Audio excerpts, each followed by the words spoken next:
Comenzamos un nuevo encuentro en este espacio llamado Ciencia Abierta, un ciclo de entrevistas a destacados profesionales y referentes de la Facultad de Ciencias Biomédicas de la Universidad Austral, donde debatimos y charlamos sobre lo más importante de la ciencia y la salud en el país. En esta ocasión vamos a dialogar con la doctora María Cecilia Preiti, que es codirectora de la Maestría en Diabetes Mellitus de esta facultad.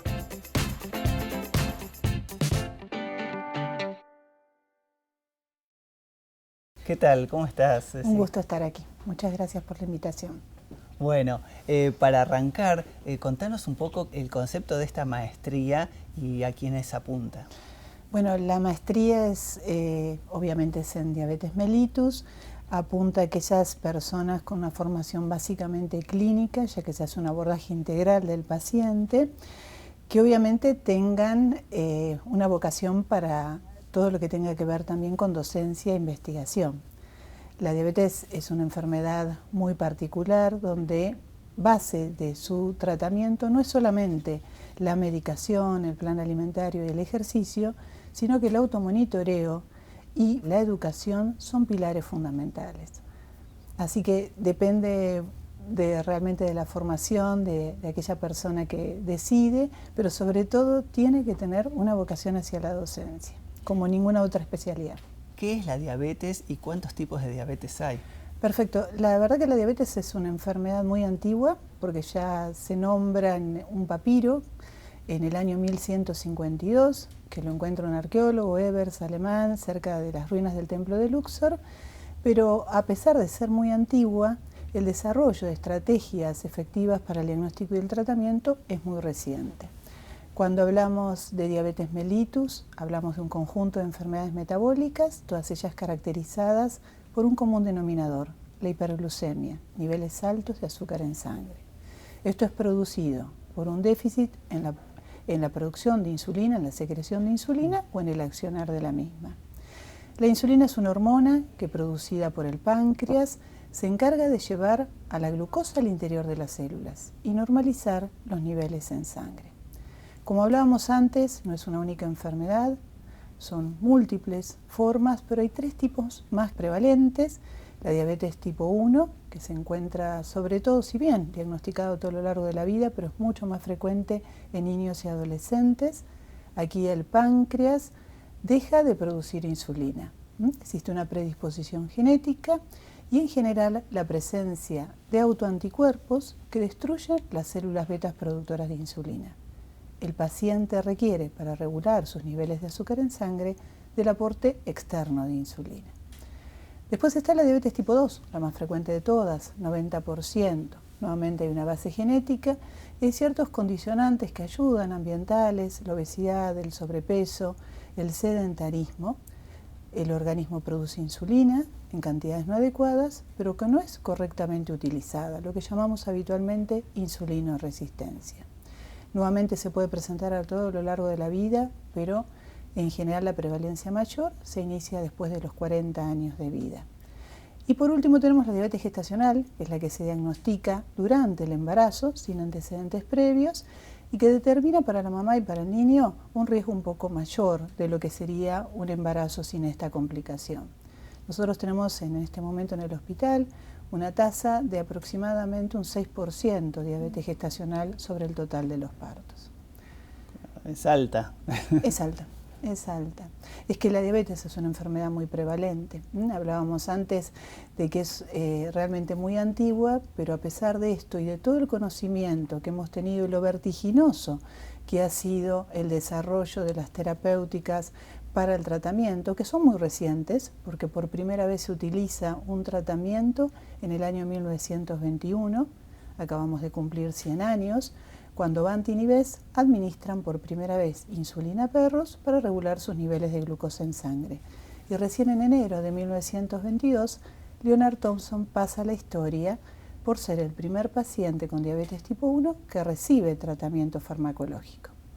Vertiginoso ha sido el desarrollo desde entonces de nuevas terapéuticas, de conocimiento de su fisiopatología, del diagnóstico, de técnicas de aplicación de insulina, de automonitoreo, trasplante, pero sin embargo la diabetes continúa incrementando su prevalencia.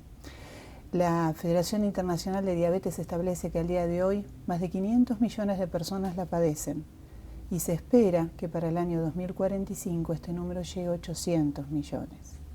Argentina no está ajena a esto que está ocurriendo en el mundo y la última encuesta de factores de riesgo reveló que alrededor del 12.7% de la población adulta del país presenta diabetes, números mucho más elevados que lo evaluado en los años previos. Si uno esto lo pone en números concretos, 1 de cada 11 adultos tiene diabetes entre 20 y 79 años, y uno de los grandes problemas es que cada 2 personas con diabetes, una lo desconoce, no está diagnosticada. En cada oración me generas una sorpresa, ¿no? Esto de 50% que no lo sabe, bueno, los 3 tipos de diabetes.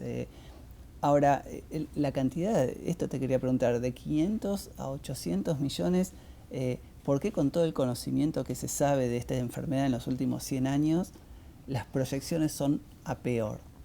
Bueno, hay algo que ocurre en el mundo en general, que es el incremento básicamente de su forma más frecuente, la diabetes tipo 2. Esto viene mucho de los cambios realmente nutricionales de la población, dietas más ricas en hidratos de carbono simples y complejos, en grasas saturadas. Dijimos que acá el tema de la obesidad y el sobrepeso son determinantes importantes para el desarrollo sobre una base genética de la diabetes tipo 2 y además porque existe por el momento políticas no muy claras para la prevención, para el diagnóstico precoz. El año pasado, en plena pandemia, 2021, la Organización Mundial de la Salud larga un programa a nivel mundial para tratar de incrementar los diagnósticos precoces, prevención en el caso de la diabetes tipo 2 y sobre todo marcar mayor accesibilidad de los pacientes a nivel global al diagnóstico y al tratamiento. Existe una marcada inequidad en el acceso a los sistemas de salud y por ende a la prevención y al tratamiento de la diabetes a nivel mundial. Es más, esto lo toma la Federación Internacional de Diabetes, ya que una vez al año, el 14 de noviembre, el día del natalicio de Banting, se celebra el Día Mundial de Diabetes en todo el mundo.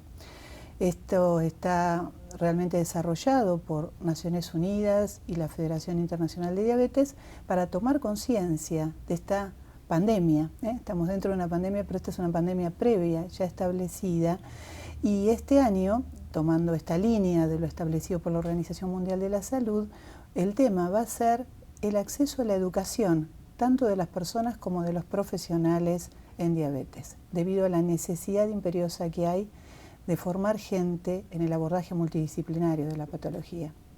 Y esta formación no solamente apunta, bueno, en este caso de la OMS con el programa sí, a médicos, pero también es formar conciencia a nivel sociedad.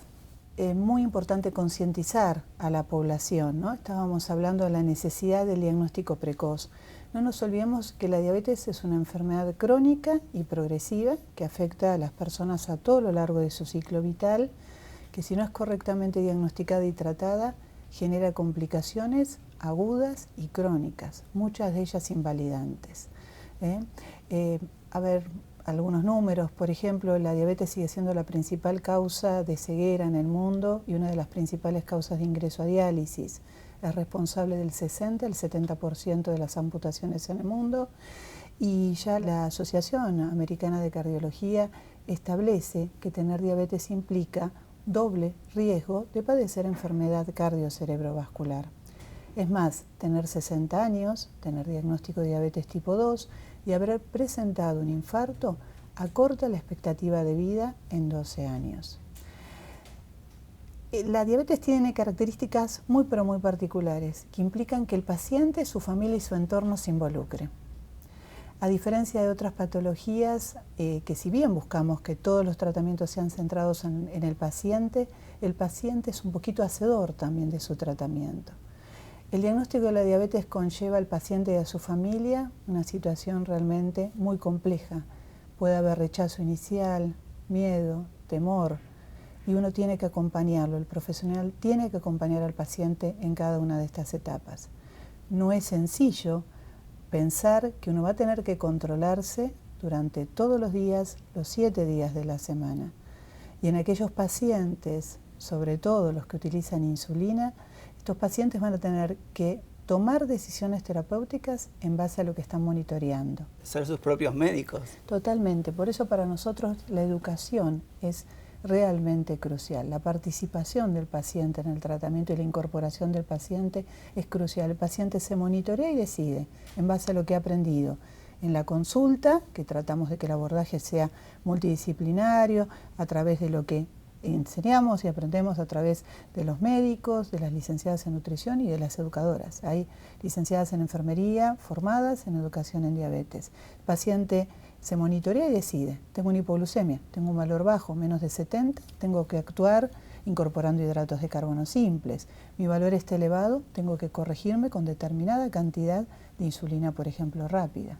Pocas patologías tienen esta actividad tan comprometida del paciente. Y por eso nosotros los médicos tenemos que acompañarlos desde el primer día.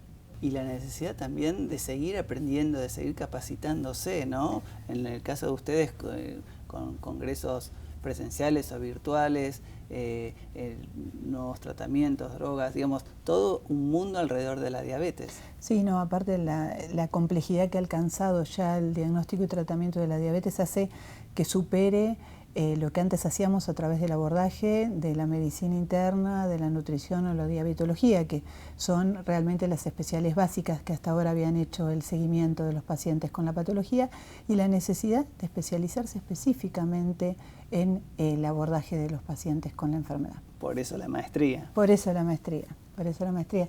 Nosotros tenemos la suerte aquí en la maestría de poder integrar la excelencia de todo el equipo docente y de investigadores básicos de la facultad a la realización de las prácticas en el hospital universitario.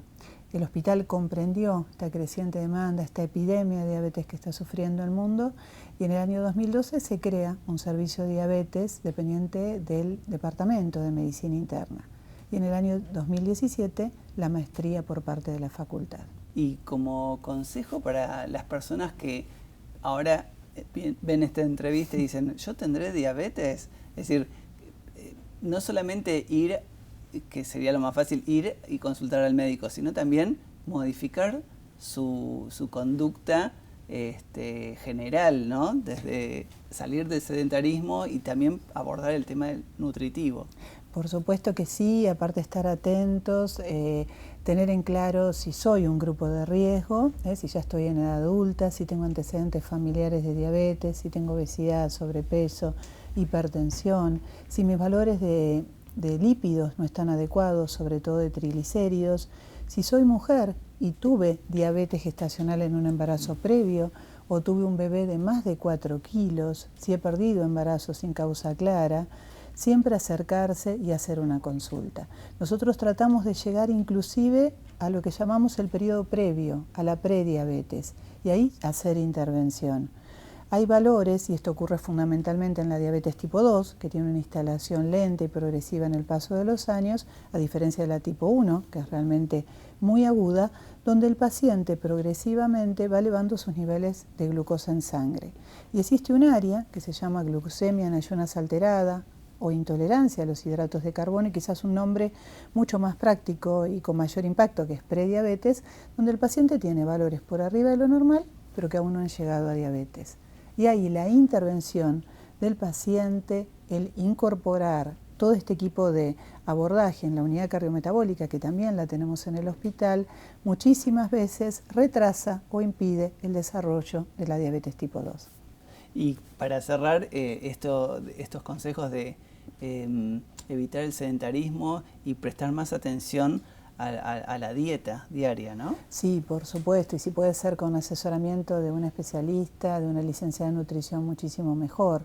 Realizar las comidas adecuadas, no saltear comidas, tratar de utilizar fundamentalmente hidratos de carbono de forma de absorción lenta o almidones, evitar los azúcares simples, incorporar siempre vegetales frescos o cocidos en la dieta, tratar de restringir los almidones a no más de un cuarto del plato, de que estos básicamente están representados por papa, batata, arroz y pastas, y todo lo que sea carne, buscar que sean magras y en cantidades también un tanto reducidas. La utilización del plato, como para más o menos darnos cuenta, es muy sencillo, porque permite un cuarto del plato que sean almidones, un cuarto carnes, o básicamente proteínas, y el resto vegetales, crudos o cocidos, de preferencia verdes. Bueno, perfecto. La verdad que ha sido un paseo por las condiciones de salud óptimas que todos debemos tener y preventivas para abordar esta enfermedad como es la diabetes mellitus. Bueno, muchísimas gracias, Muchísimas gracias, Cecilia. a vos. Gracias por la invitación.